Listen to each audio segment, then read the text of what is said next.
Associer des galeries et des restaurants de la rue Valperga pour organiser la première Nuit des sculpteurs, c'est un peu le pari fou d'Art Pléiada International et de l'association Le Triangle des Arts. Un pari un peu fou dont l'originalité n'a d'égal que la réussite qui en découle. Une réussite qui ne doit rien au hasard, mais simplement à la volonté de passionner et surtout à la qualité des œuvres exposées, que ce soit à la galerie Chabot, à la galerie Princesse de Kiev ou bien à la galerie Valperga, sans oublier les restaurants Le Tartare et le Sunset. Je pense qu'au niveau de tout ce qui est culturel à Nice, on a un petit peu le devoir de suivre ces initiatives-là pour les faire grandir, les amener devant les médias et faire connaître au public, aux acheteurs et aux collectionneurs, parce qu'il ne faut pas oublier que le mécénat d'art est un petit peu en berne en ce moment et que les artistes ont besoin de vendre leur travail pour pouvoir continuer cette démarche de création qui n'est pas une démarche qui doit être gratuite et qui doit rester dans la simple créativité. Donc il faut passer à un acte concret et cet acte concret, il est permis par justement ce genre de manifestation. Je travaille également dans une galerie mais sur Saint-Paul. Donc je viens voir un petit peu cette nuit des sculpteurs sur Nice. C'est intéressant, c'est la première. Donc plein d'espoir, on va voir. En tout cas ça commence bien, il y a de la musique, il y a beaucoup de monde et il y a de belles choses. J'aime particulièrement les petits personnages et je trouve qu'ils sont très touchants, très poétiques, très romantiques aussi. À la base, je travaille sur des pièces en béton qui sont ensuite moulées dans la cire pour être coulées par la suite en bronze. Voilà. Donc ce sont des pièces de différentes formes, mais toujours dans cette recherche du trop-plein qui m'inspire. J'ai l'occasion de retrouver aussi, de pouvoir redécouvrir le travail de Louis Dolé, que je connais par ailleurs, et que j'avais laissé sur des expérimentations qui dataient un petit peu. Puis là, je vois qu'il a complètement explosé, donc ça fait plaisir. Et puis c'est toujours une très bonne occasion de rencontrer des gens qu'on n'a pas l'occasion de voir sinon, quoi. C'est important de toujours montrer qu'un artiste travaille aussi en dehors de son atelier, de montrer le travail au public. Donc moi, on m'a offert la chance d'avoir un espace pour montrer, donc je montre, je prends de la place et j'agis. Ce soir, c'est la nuit des sculpteurs. Mais vous êtes peintre. Je suis tout. Comme beaucoup de sculpteurs, c'est dommage de mettre des artistes dans des cases. On peut être musicien, on peut être écrivain, on peut être comédien, et puis on peut être sculpteur et peintre. Et moi, souvent, avant de faire une sculpture, je fais une peinture. Puis là, je fais une peinture qui représente Camille Claudel, parce que je suis aussi scénographe. J'ai fait la scénographie d'une pièce de théâtre qui s'appelle Camille Claudel. Alors mon travail, c'est de montrer des choses évidentes aux gens, mais qu'ils ne saisissent plus. C'est essayer de montrer un petit moment de culture à des gens qui bouffent beaucoup d'images.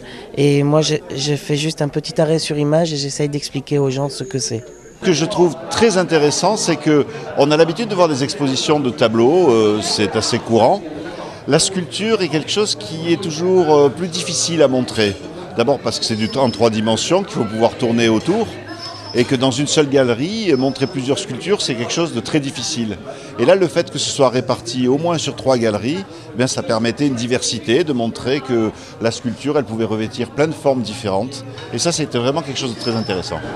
Alors moi, j'ai un travail qui est basé uniquement sur... c'est un travail qui est dans l'air du temps, puisque je fais de la récupération.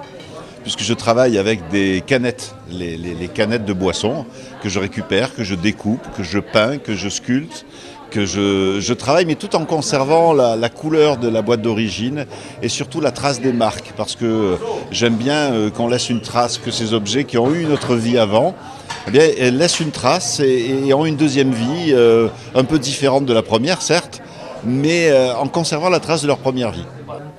Je ressens de l'énergie de toute la rue Valperga et tout le quartier qui est accumulé ici à Nice, dans la galerie Princesse de Kiev.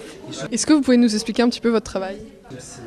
Le procès de création, le procès créatif se passe hors ma conscience.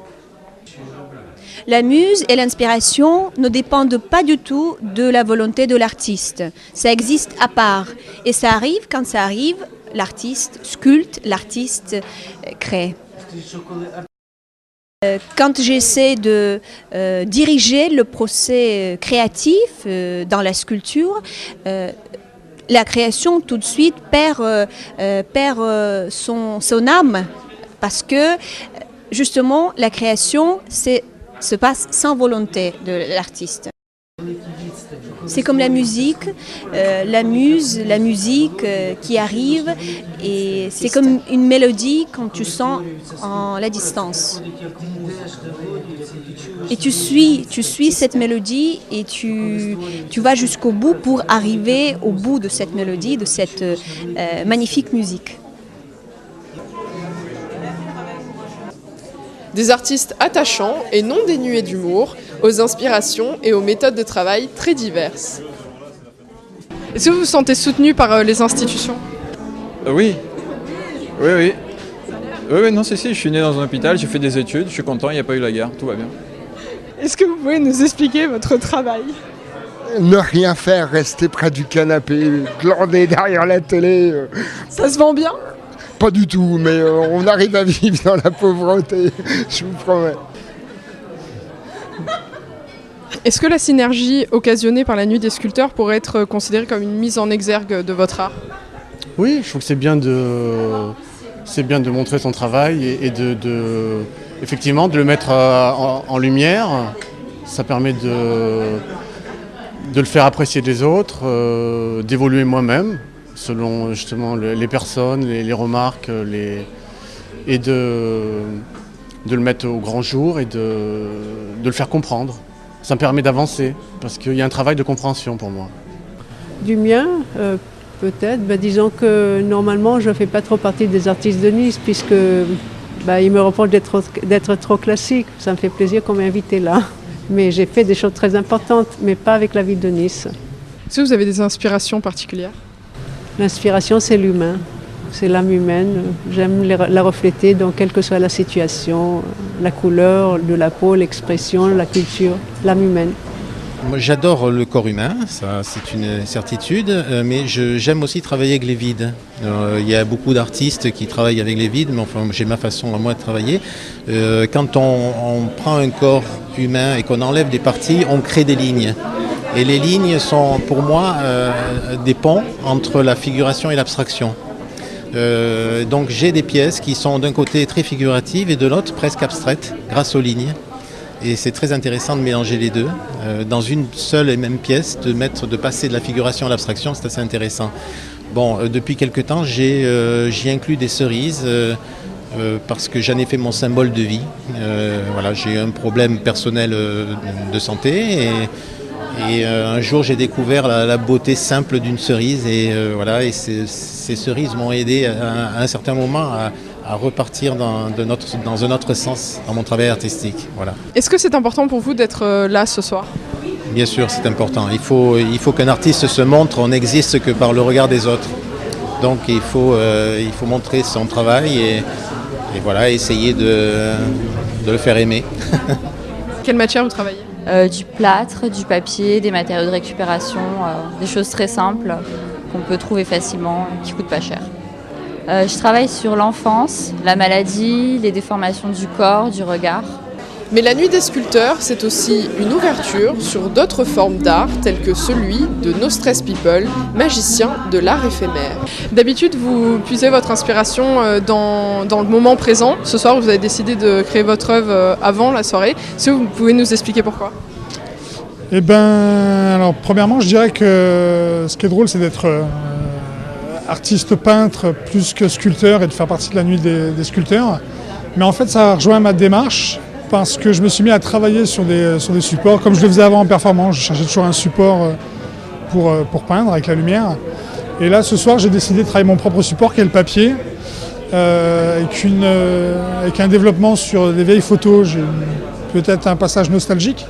Donc je me suis mis à travailler sur l'idée de reproduire une vieille photo qui changerait en permanence.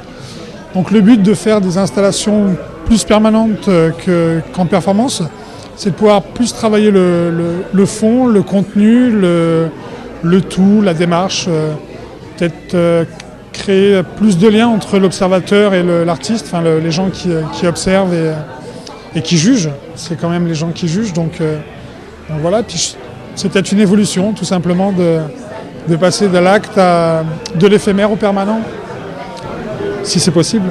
L'enfance, c'est un chagrin cueilli C'est un jardin, c'est un bouquet, c'est des épines aussi. L'enfance, c'est le paradis dans du cambouis, c'est des caresses au fond de la nuit, c'est une leçon d'ennui. L'enfance, c'est un oiseau qu'on a manqué, c'est un chat qu'on a chahuté, et c'est la crue